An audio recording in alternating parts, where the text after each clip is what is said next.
Salam kerahiman. Hari ini tanggal 15 Desember. Kita baca dari 5:29. Dalam nama Bapa dan Putra dan Roh Kudus. Amin. Pada petang hari terakhir dari novena di Ostra Brahma, sesudah litani dilakukan, salah seorang imam mentahtakan sakramen Maha Kudus dalam monstran. Ketika ia memajangnya di altar, tiba-tiba aku melihat bayi Yesus. Ia mengulurkan tangannya mula-mula ke arah ibunya yang pada waktu itu menampakkan diri secara nyata. Ketika Bunda Allah berbicara kepadaku, Yesus mengulurkan tangannya yang mungil ke arah umat yang terhimpun. Bunda Kudus menyuruh aku menerima semua yang diminta Allah dariku seperti seorang anak kecil, tanpa mempertanyakannya. Kalau tidak, Allah akan merasa kecewa. Pada saat itu, bayi Yesus menghilang dan menjadi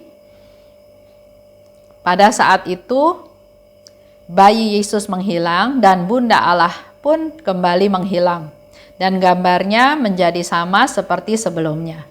Tetapi jiwaku dipenuhi dengan sukacita dan kegembiraan yang besar, dan aku berkata kepada Tuhan, "Berbuatlah padaku seperti yang berkenan di hatimu. Aku siap untuk segala sesuatu. Tetapi Engkau, ya Tuhan, janganlah meninggalkan aku sedetik pun." 5:29. Pada petang hari 15 November, novena terakhir di Ostra Brahma. Ostra Brahma itu ada di Vilnius ya. Di Vilnius. Sekarang bukan Polandia lagi nama negaranya, tapi Lituania. Dulu waktu zamannya Suster Faustina, daerah itu masih milik Polandia. Sekarang sudah menjadi negara tersendiri dengan nama Lituania, dengan ibu kotanya tetap ya Vilnius. Dan setelah litani dilakukan selesai, imam mentahtakan sakramen Maha Kudus. Tiba-tiba aku melihat bayi Yesus. Ia mengulurkan tangannya ke arah ibunya. Itu yang penglihatan yang dilihat oleh Suster Faustina ya.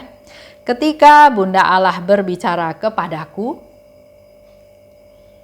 Yesus mengulurkan tangannya pada umat yang terhimpun. Jadi walaupun Suster Faustina sedang berbicara kepada Bunda Maria, tapi dia melihat bayi Yesus mengulurkan tangannya kepada umat yang berhimpun di situ. Bunda Kudus menyuruh aku menerima semua yang diminta Allah dariku, seperti seorang anak kecil tanpa mempertanyakannya. Kita kalau disuruh sesuatu biasanya kan tanya balik, kenapa saya yang disuruh? Kenapa enggak suruh orang itu? Atau kenapa saya disuruh ini? Saya nggak mau lakukan ini, saya mau lakukannya itu. Jadi banyak komplain, banyak pertanyaan, banyak sanggahan ya, banyak alasan. Di sini Bunda Maria mengajar kepada Suster Faustina, dikatakan, terima semua yang diminta Allah. Seperti seorang anak kecil. Kalau anak kecil dibilang, kamu ke sana ya, dia nggak berpikir kenapa saya, kenapa bukan dia, kenapa sekarang, kenapa enggak nanti, tapi dia lakukan. Itu seperti seorang anak kecil dan tanpa bertanya. Kenapa harus gini? Kenapa harus gitu? Enggak ya. Itu sifat seorang anak kecil yang polos. Kalau diminta dia akan lakukan. Dia enggak komplain, dia enggak cari alasan, enggak banyak alasan, dia lakukan. Itu yang diminta oleh Bunda Maria kepada Suster Faustina. Dan itu pun sebetulnya yang diminta oleh Bunda Maria kepada kita semua. Jadilah seperti anak kecil. Lakukan apa yang Tuhan minta. Tanpa komplain, tanpa menolak, tanpa nanya, kenapa saya gini, kenapa saya gitu ya.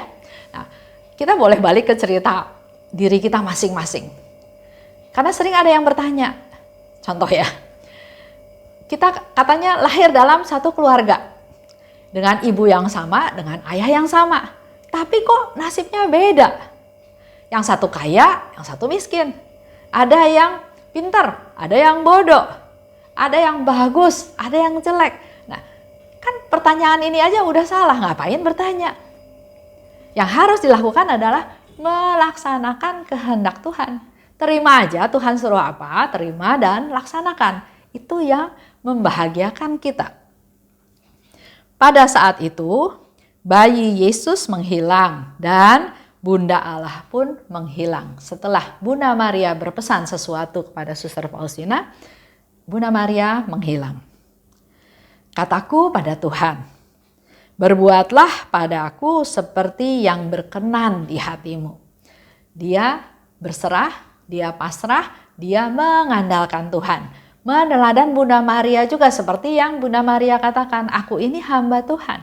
Terjadilah padaku seperti yang Engkau kehendaki. Aku siap untuk segala sesuatu. Engkau janganlah meninggalkan aku sedetik pun.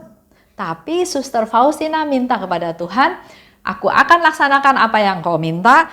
Aku akan siap melakukan segala sesuatu, tapi jangan tinggalkan aku sedetik pun. Jadi dia tetap berharap Tuhan tetap menyertai dia untuk memampukan dia untuk melaksanakan apa yang Tuhan minta.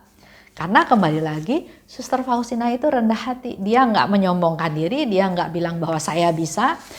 Justru dia sadar bahwa saya nggak bisa, tapi kalau Tuhan menghendaki saya melakukan sesuatu, saya siap.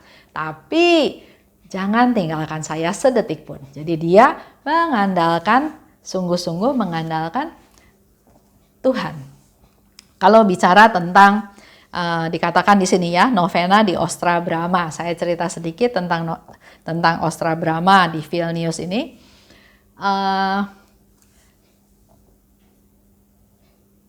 Itu Ostra Brahma itu adalah suatu gerbang, sebetulnya suatu benteng. Benteng yang dibuat oleh penduduk di sana, swasembada ya, bikin benteng untuk melindungi kotanya dari serangan musuh.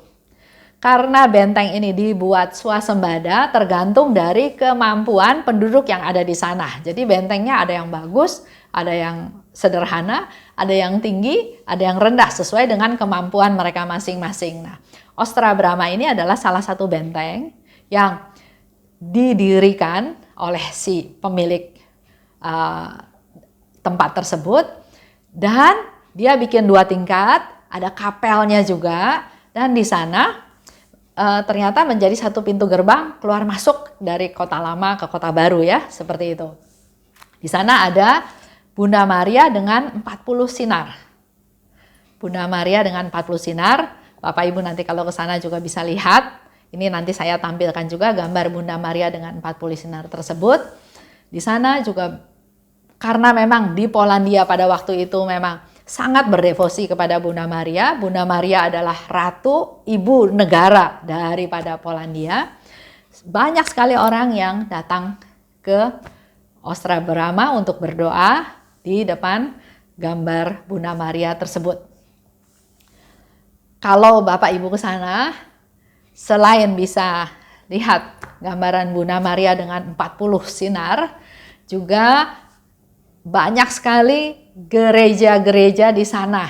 Apakah gereja Katolik, apakah gereja Ortodoks, atau gereja Anglikan ya, banyak sekali dan sungguh bagus, tempatnya sangat bagus. Jadi ada waktu pergilah ke sana untuk sungguh-sungguh menikmati tempat tersebut dengan segala macam pemandangannya, dan terlebih lagi untuk bisa merasakan bahwa Suster Faustina pernah hidup di sana. Suster Faustina ada biara di Vilnius, dan di Vilnius itu dia merasakan kehidupan di sana ya, dengan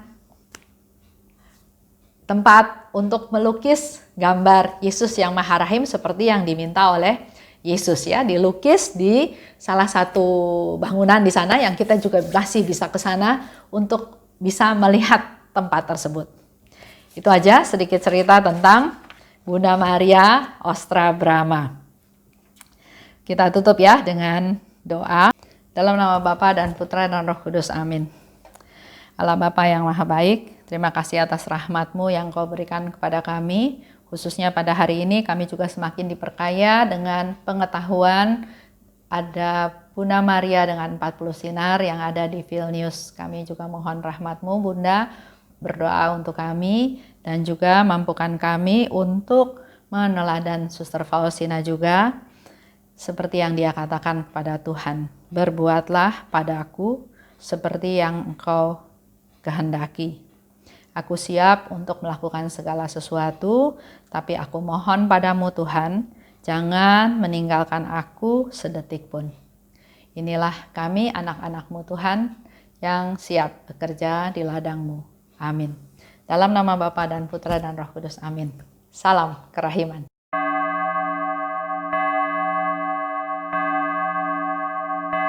Hatiku